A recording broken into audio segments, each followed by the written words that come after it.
What do you do in a self-defense situation while you're being surveilled? And when I don't mean like somebody spying on you, but in actuality they are with the cameras.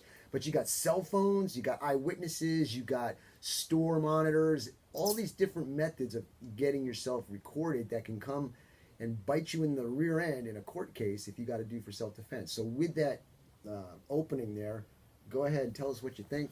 Well, I'll say this, a lot of people like to have their own home security systems, surveillance cameras. I'm in the process right now of trying to update mine and get mine, and you should know that having your own security system could actually hurt you in maybe some kind of situation where you're going to use at least deadly force, because you're going to be filming yourself. That's why all my cameras face out.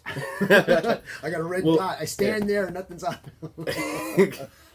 And yeah, so it's going to make it harder to stage the scene. There's your cue marks, man. You know about that, Trey, where you stand, you put the tape on the floor. I plead the fifth.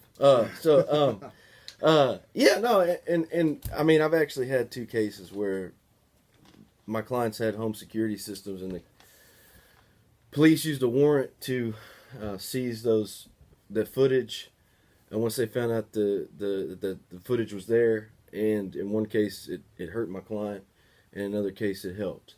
And so just know that it can hurt you, okay, and it can go to make the state's case better. But this is why we talk about, this is why especially when we talk about deadly force, okay? I mean, if you're in a place where you've got a right to be, and somebody comes up messing with you, and they're going to use some kind of force against you, we already know we've got a right to use force against them. And so in those kind of scenarios, I think the areas are not as gray. But when we talk about deadly force, it's a lot more serious. The risks are a lot more serious. The consequences are a lot more serious. And remember, we talk about any kind of action or mechanism that can cause death or serious bodily injury, okay, is going to be considered the use of deadly force. So anytime you're going to use a firearm for LTC purposes, like I said, if you're going to use the firearm, period, you talk about to wound somebody, whatever, I'm telling you, if you're going to use the firearm at all, period, that's going to be serious bodily injury at least, okay, because they're made for that purpose. Okay, and so you're going to be in a situation where you're using deadly force. Now, we talked about just, pulling out your weapon and saying, hey, don't make another move, put your hands up, right, lay down flat on the ground, right, or I will blow your head off. Okay, that right there is a threat to use deadly force if necessary. Okay, and remember that it is not deadly force to simply threaten the use of deadly force, right? If you're saying I will use deadly force if necessary. Okay, and so just pulling the weapon out is not itself deadly force if it's the threat to use deadly force in that situation. We spoke about that. Let me ask a question here, because I come from a family of attorneys. I've got this legal spin in mind, and what you just said there, where you got threat is justifiable force. That's Penal Code 905, I think it is. It's in the 9, okay. Chapter 9. And but because what I'm always teaching is, don't say I'm going to kill you. I'm going to stop you because you're scaring me. Because stop says it could mean anything. The verbal command got you to stop. The threat is over. But if you're doing threat is justifiable force, but then you say, I'm going to blow your head off, wouldn't that look really bad in a courtroom? Because now you're saying I'm going to do a specific thing other than just trying to stop the threat. I got you. I'm just a realist. No, I get that too, but I'm a realist too, because I know some super attorney like you who wants to win for their client is going to spin it big time. Yeah, but I'm just assuming no case is ever going to be just perfect facts, okay? And for that's why I didn't mean, maybe I got off on a little bit of a tangent. I was trying to say, this is why every time that we speak about this, that I always talk about the training, because the training and preparation and readiness, and you're at least have walked through what you're going to do in this situation a couple times, goes into how you're going to handle the scenario, okay, in real life. right? And it goes into help you better prepare about what to say and do. That way you're not trying to second guess in the heat of the moment what you're supposed to do. You've already walked through your head what's going to happen, right? If they come in this window, what is my plan of action? If they come in this window, what's my plan of action? Like if they said, come through the first door, even if they don't go to you for training, which they should, because I told you, you spoke to me about 5 minutes just in one day. We've had more training since, but 5 minutes and you just shed so much light on, right, what I should do in certain scenarios. And I routinely tell people about that. And Thank you. But, no, well, I'm saying that's important because just those couple of tips in and of themselves will help give me another second, maybe. That's right. It helps. And a second is it's like a lifetime. In In a moment of a life or death type of situation where adrenaline is pumping. But it's Okay. not always going to work just like you planned it. When you practice and when you go into real life, hopefully it works. Just like you said a second ago, nothing's perfect. We're being realistic. We try to train the best we can, but when that situation happens, it's not going to go A, B, C, D all the way to Z. It's going to go A, G, H, K. It's going to go backwards. So you got to be prepared. But the more you train, the quicker you can adapt. And at least if you have some plan of action, Right. it's going to help you be more under control and more confident to handle those set of circumstances, set of facts, the events that occur that might be unexpected. Mm-hmm. Okay, because some of that is going to be expected. You're going to know where your weapon is, how you're going to secure your weapon, how you're going to use your weapon, know the words you're going to say, right? If a certain set of similar or same events as you played it out, right, in whatever process you've developed to protect your home and family from an invasion or theft or whatever that might be. Once those things happen that are unexpected, you can better handle those situations, and you're not going to be faced with the justice system because you made some stupid mistake because you weren't ready. There's some key doctrine that you got to brainwash yourself with, and mannerisms you got to brainwash yourself with, so that it comes second nature. But no, I think in my personal opinion is you've got an intimidation factor, right? That you need to. Some of this is going to be mental. I think when somebody breaks into your home, right? And that's why I talked about my friend who's a police officer, goes out. She's a sheriff's deputy. Goes out to all these places all alone by herself, and I always ask her was she scared, and she goes, "No, I know how to talk to people." Okay, and she's just a little bitty, really short, just cute Mexican girl. Just the cutest thing you ever see, and you can't believe that this girl can just control an out of control situation, and you're just amazed at how some people do it. But she has conquered the mental and psychological aspect of the game. Okay, and so it's the same. I think in a home defense situation, some of this is going to be mental and psychological. So, do I think telling somebody I'm going to blow your head off, right? I think a jury's going to understand. Somebody comes in my home at night and is rummaging around in my home, my castle, my property that I've worked so hard, right, to acquire with all of my assets. Yes, if you get out of line and I don't know who you are and you're here without my permission, I am going to blow your head off. Because I am scared right now. I have no idea who you are. I don't know what you're doing, right? You're here at a time of night when, it's obvious that you're trying to commit some kind of unlawful offense with force. And I'm going to answer your unlawful force with my own force. It's interesting. There's different methods of attack. When I was going through some special training there back in the day, we would do tactics of speed and action of violence and all this kind of stuff, but we do it quietly, and then we'd also do it screaming at the top of our lungs, and it has different reactions. And I was going to ask you. So what if you? If you're screaming at the top of your lungs, it can have a tendency to paralyze people. What's going on? When you do the silent approach, people start freaking out. Where's this stuff coming from? What happened? What just happened? Because you're silent in the shadow type of person. That's what I like to do. What if it's in the middle? What if it's in the middle? Like, what if they're in there and you cut the light on and you say, "Don't move a muscle"? That's a different story. You got them. But you see, I'm a firm believer that I'm proficient enough that I'm not going to cap them, because I'm going to say, "You move, brother, and I got you. I don't need to shoot you because I've got it. I got the situation under control now. I know what I'm doing and I know what I can do. I'm going to call law enforcement. If you budge, if you do one thing, you're wrong. It's over." Okay. Now, sometimes I like the concept of turning the lights on because it evens the playing field. Sometimes you got these guys coming in with night vision. you turn on the lights, then we've got an even playing field. If you're in the dark and they got night vision on, then you're in the backside of it. So it all depends. It all depends on how quick it's happening. If you're searching house room to room, once again, it all depends where you're at, what kind of indicators you have as to where they are in the house, how well trained you are. And that's all the kind of things we teach in the class. But there's so many different ways to approach a situation that it behooves you to learn those different ways. And like I was saying before when I brought up this subject, there's screaming attack, I'm going to blow your freaking head off, or where the heck is that guy, man? Where's he at? I know he's around here somewhere. It's kind of like Spider-Man. He just comes out of nowhere. And so that's kind of what you were asking me the questions, what, it's about the topic today, and I kind of left it to you. I mean, this is some of your area as well. This is not solely legal. I think that... Well, I'll give you a perfect example. I had a situation happen to me, and I was in a convenience store. I had money on me. I had things on me, and I'm doing certain things. So this individual he's all over me. And I stand there, and I use my calm, nonviolent dispute resolution type of verbiage because, I kind of know where he's at, what he's doing. I'm watching, and he's getting closer and closer. And I'm thinking, the camera's right above me, the surveillance camera, so I'm looking really good on camera.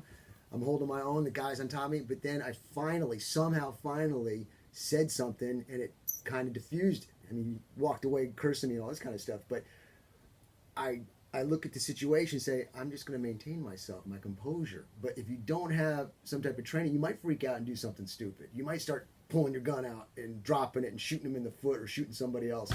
All sorts of things can happen if you're not trained. And the way I handle a situation all depends on how it's coming to me. Okay, so let's say that you're in bed and it's 3 a.m. And by the way, if you're in your house or your office or in your vehicle and somebody is attempting to unlawfully enter, and I say attempting, if they're attempting to unlawfully enter your home, your vehicle, or your office, okay, while those things are occupied, okay, like you're in the house and they're trying to unlawfully enter it, okay, with force, all right? And when we talk about force, I told you that term is a little bit ambiguous, but if they're breaking in, they're using force, okay? And so if that's happening, it's going to be presumed that you had a reasonable belief that the force that you used was immediately necessary in a deadly force type of situation. It would be presumed, okay? And so as long as you haven't provoked this person, you're not maybe standing in your yard saying, come on dude, like this, and you're on a surveillance video doing that, and then you run into your house real quick and then he does it. I don't know what happened in that situation really, but assuming that's not the case and you're just in your house and they're breaking into one of these places, you're gonna be protected, okay, by the very specific and strong words of the legislature. They want to make sure that the Castle Doctrine, similar, is alive and well in Texas because we want to protect people's homes and people's offices, right, and their vehicles, because these are the things where people need and want to be safe. Okay. But let's say it's 3 a.m. and you've got a large living room. There's a hallway, and your bedroom's down the hallway, and you hear somebody breaking in the front door. What do you tell people? I know there's a lot. It depends on their skill level. I know what I would do. Oh, let's say no skill level. If there's no skill level, they've gone to the shooting range. They know how to shoot a weapon, but they haven't taken one of your self-defense classes. I don't know, man. Sometimes I just want to say, shut the closet door, call 911. Only if you're in the city. Let me make a story here because it just segued into that, being in the city as compared to the country. In the country, it takes a lot longer for deputies to get there. It's a big freaking county, okay? Yeah. But if you're in town, you usually got DPS or local police or even the sheriff deputies going through town. So you got a lot more quicker response time. But if you're out there in the country and somebody's on your front porch and they're trying to break in, I'm going to say, okay, your call, do what you want. I know what I would do, but what I'm saying is, in the city, if you got somebody out there on your front porch and they're not in yet, and you're on the phone with 911 and you're capable with your firearm, I say, look, they're on the porch. Technically, they're not in your home, okay? But once they break that plane, they are. Now, granted, if they're trying to break down the door, yes, that's a good means for you to be justified into self-defense. But to put the cards in my favor, if I'm experienced, I say to myself, I can wait to the last minute. And I'll give you an example of what I do in class. I'm going to do that today. If you got two Glock 17s with 15 rounds each in the gun, and I got a little petite girl, and you got me, and there's two guys, they're twins, they look identical, they're huge and humongous, and they want to rape us both. They're 24 feet away. The little petite girl freaks out at 24 feet and empties 15 rounds into the guy. I do the same thing at 24 feet. Who's going to jail? It's probably going to be me because I'm much more trained. I should have more time to do things. So using that scenario, here's what I would say. The more trained you are, the more time you have, the more options you have, which now let's go back to the house. The person's breaking in on the front porch. Because I'm trained, because I know what I'm doing, it gives me more time and I'm in a more relaxed state because I know what to do. I'm going to say, hey man, you really don't want to do this. I'm telling you, you don't want to break through that door. You're breaking through the door. You don't want to do that. And I'm standing there. I've got a freaking Glock, 15 rounds, ready to go. As soon as they come in, it's over. But if I can keep using verbiage to say don't, that's one more card stacked in my deck. God forbid if I ever do have to go to court. I'm always thinking, how can I stack the deck? Because the courtroom is just a fighting ground for attorneys to see who's better. I have paused. I mean, what you gave though is the ideal situation. I mean, that it doesn't get any better than that almost. Like you're telling the person, don't break in, don't break in, don't break in. Boom, they break in. Boom, they're gone. That's okay? that's a person who's trained and can handle it. A person who's but not I'm saying, trained, that's why I'm saying you might want to lock yourself in the closet or the bedroom, have the gun ready at the doorway, and call the police. If they do come in, okay, go ahead. Because if somebody breaks in your house and you're not trained, there's a very good probability if they're better than you, they're going to take your gun away, or you're going to. I just think the time element. Do you have enough time to pull your phone? I mean, you think it's only 3 numbers, 911, but it's not even. It's a push button. Just you gotta. And see, I mean, does everybody know that? That's why they need to train. Does everybody know that? I mean, I guarantee somebody's gonna try to open up their phone.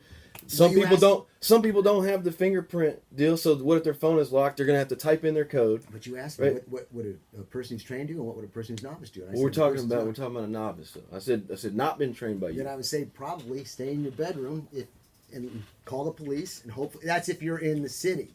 If you're in the country, you may have to do something. So that's why I say getting certain types of guns. If you're not very proficient and you're not going to practice, there's certain guns that compensate for your inability to shoot well. Taurus judges, shotguns.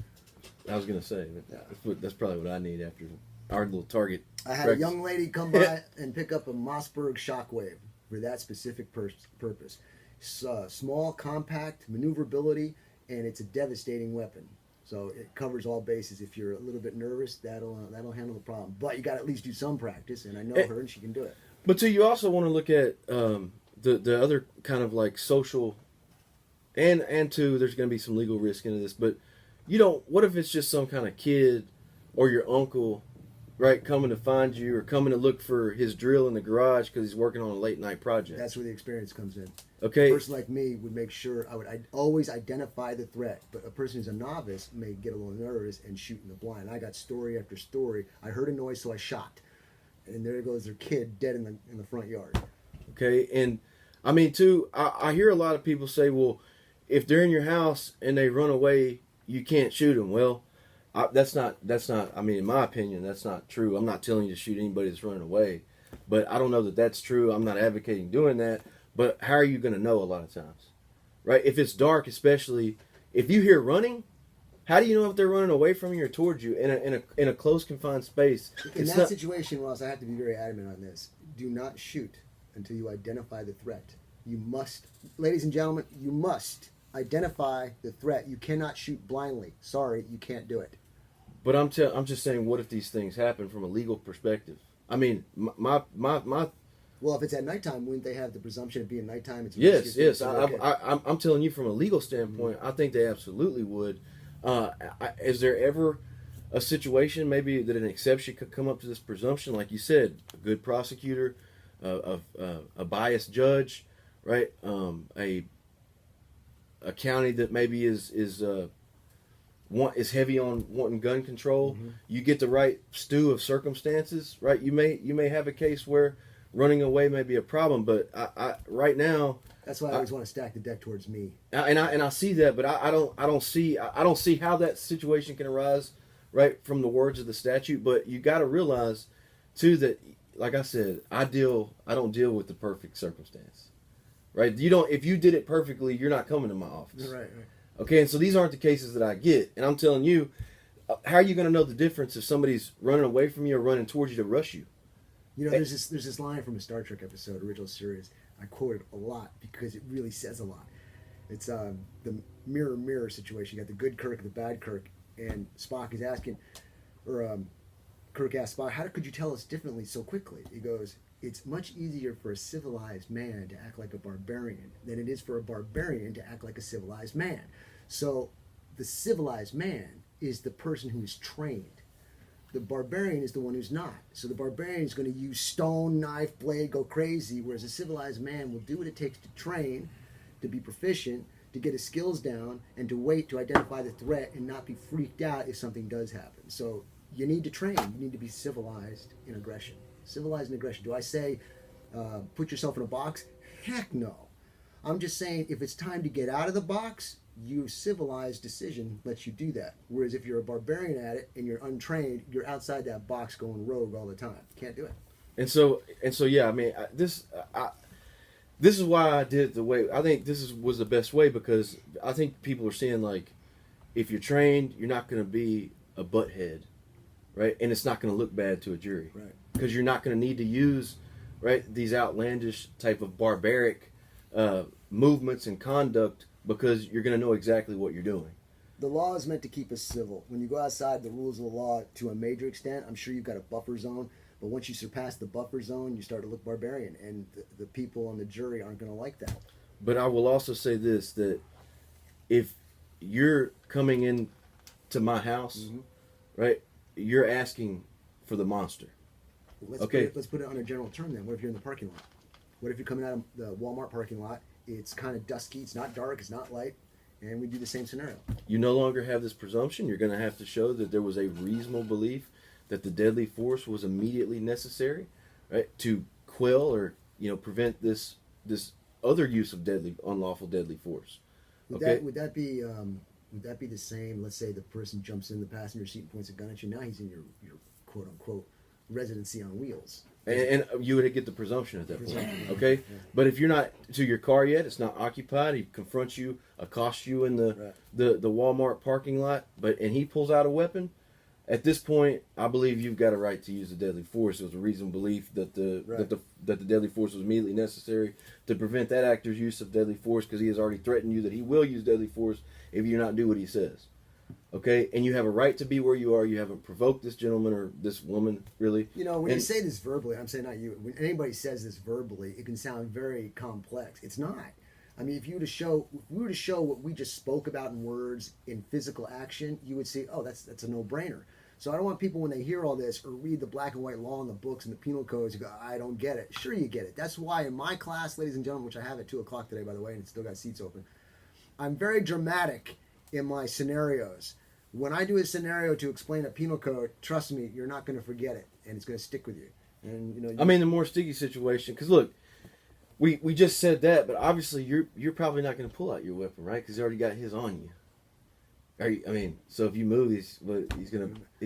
I wouldn't say that either. I've read story upon story upon story. I know, but I'm thinking about the general person. Well, it depends. If a person's got a drop on me, I'm saying it's not worth my wallet. Just here, take the wallet. But I'll tell you what, if there's a time in which that individual screws up and takes me off as his mark, he has become the mark. And so if he's got his hands in his jacket, right, and he's coming towards you in an aggressive manner, and he's saying, and he's getting close, and then he comes and he says, he's about to make a move. Are you justified at that point? Those are the gray areas. That's where we go, okay, that's where it's not really great for me. I'll tell you why. I tell this to my students all the time.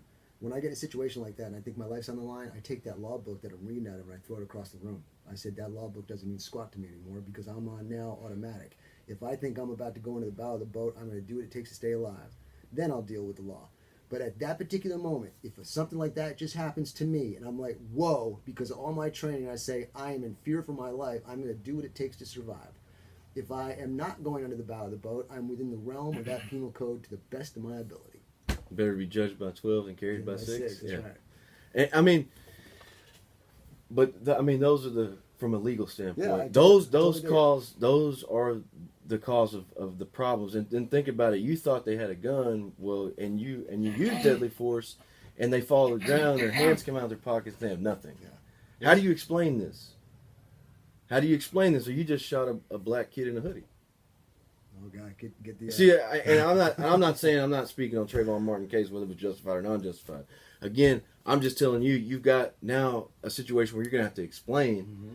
and the more trained you are, you're going to be able to explain why you use it in this situation and why your fear or belief was reasonable and why you thought it was reasonably And necessary. I'll tell you what, all that training can backfire sometimes because they put me in a higher standard. I mean, It's like a black belt. The black belt breaks your neck, and all I had to do was block and parry. Then they say, well, all this training you do, and you got to snap his neck. You can't do one of these quick block and parries. And here I am, as trained as I am, and that's why I was using the example of being raped at 24 feet, and I shoot the guy 15 rounds at 24 feet. I could wait till he's at 7 feet because I'm talking him down, running in circles, doing what I can, as compared to the girl she's scared to death, and at 24 feet wastes him with 15 rounds. maybe you, man, because you're just Stop. that bad. Okay, but I think just having an LTC or having training for the general person. And we talked about women and the increase in purchases of firearms, but how the level of training that they're receiving, right, is not matching the level of sales as far as when we look at females to males. And so I think when you're trying to tell females it's a good thing for them to go get training, I don't think at the same time society can then say, from a policy standpoint, can then say, but we're going to use that training against you. Okay, I think, getting training is going to help you, and I think you can say, I had this training, I followed this training by Matt. Matt told me exactly what to do, and you're not going to be liable, right? You have there's no liability, right, from your standpoint. So this is a good thing. That this is to protect you and to protect the person, the student that's getting trained, because they can say, I followed all the steps that Matt told me to follow. I did everything that I did, and I still felt like this was a threat. I still felt like this was a situation. I didn't have a choice. I went through the steps, calculated, boom, boom, boom, boom, boom, and he was still coming at me. I still had no other choice. And you can say that you went through that mental process because you have had the training, and you can explain why you thought it was reasonably necessary, right, to use immediate force, or that the force that you used was immediately necessary. Well, that's what I just said, but you said it so much nicer. That's what I said. I have all this training, but it could be used against me. But this is what. But I think that I said maybe you, because you're just like that, so much higher than everybody else. But when I talk about like just a normal person getting training, I don't think that's going to backfire. I think everybody should get training. I don't think we should advocate, that's going to actually hurt you in the long run because you've had training. No, I think that's going to help you because you're going to be able to say, I went through this mental process. Okay, and this is why I felt like I had no other choice. Mm-hmm. And believe it, it's not a no other choice type of situation. The standard is a reasonable belief that the force you used was immediately necessary. And if you had a right to be where you were and you were not provoking that person, retreat is not an option that the jury can consider. Okay, so that's not something you have to do. So when I say that's the only choice, no, that's not the standard. I don't mean to put it like that. The only choice you can stand your ground as long as we said you fall into those elements. You fall into those elements. The jury may not consider, right, your failure to retreat. Okay? And so if you've got a right to be where you are, you have not provoked the person, you're not otherwise committing a crime. I need to make sure I make that clear. You cannot be committing a crime, right, except for maybe like a traffic offense, Class C traffic offense. Okay? If you've got a right to be where you are, you're not committing a crime, you have not provoked this person, right, and you reasonably believe that the force that you use was immediately necessary to prevent the other's use of force against you or deadly force. If you're going to use deadly force, then you're going to be justified. That was 30 minutes, brother. That was fast and furious. We got another 1 or 2 minutes if you want. Ladies and gentlemen, real quick, if you want to give a call, 254-697-6633 with a question. You got an attorney here. You get some free advice. If you don't call, you're crazy. Here you got these attorneys on, super attorneys extraordinary. They can answer questions, give opinions with some good common sense to it. Give us a call, 254-697-6633. Ross, it's an intense thought process because there's so many different facets to it that could uplift you or it could bring you down if a situation like that ever happens. You could be up and down in the same situation. Oh, he's absolutely justified. Whoa, he screwed up. Oh, he's back justified. Escalation of forces. And do we have even like? Can you give me like a 30-second? Because I'm really interested in like, okay, if you yell versus just talking in a calm voice versus if you're whispering. But say the yelling versus. We got a call. Let's see what the call is. Welcome to the Aaron's High Captain Major Radio program. Who we got on the line? Hey, my name's James. Hey James, how you doing? What you got? Hey, I got a quick question. What kind of liability or what's the plan of action? Say if somebody threatens your life, if someone tells you they're going to come back and kill you or something like that, and you were to shoot that person. Verbal Provocation. Yeah, verbal provocation alone is not enough to use deadly force. But remember, we there's that cool case that I always like to talk about where the guy says, "I'm gonna kill you," just like that. I'm gonna kill you, and he starts walking outside, and they believe that he has a weapon in his vehicle, right? Even though he didn't make a movement actually towards the person who chased him outside and used a weapon, right, to subdue that individual, used deadly force. He there was conduct involved with that threat, and there was a belief that he was going to a weapon. So that's why I try to get bogged down in these legal type of interpretations, because a lot of it is a factual type thing, and every case is going to be different. But if it's only verbal provocation, like let's say it's over the phone, okay, you need to actually go to the police in that situation. Okay, you've got enough time there to do something about it. It's not something where you need to go over to him and take a weapon over and try to work it out. Okay, in an arguing match. But maybe if the person's there and saying, "Boy, I'm gonna kill you, boy," and starts coming after you, at that point, yes, I think there's conduct involved with that verbal provocation.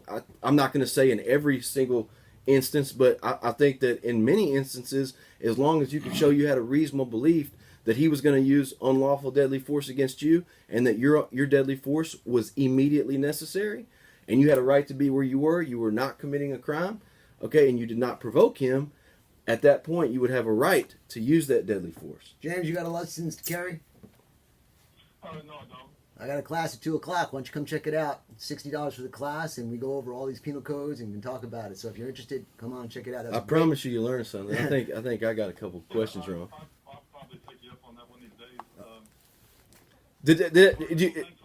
Did you got something more specific? Did that answer a lot of what you were asking? Or? Yeah, logically, that's the way I feel about it, and that's what would happen. But legally and logically, it's not always.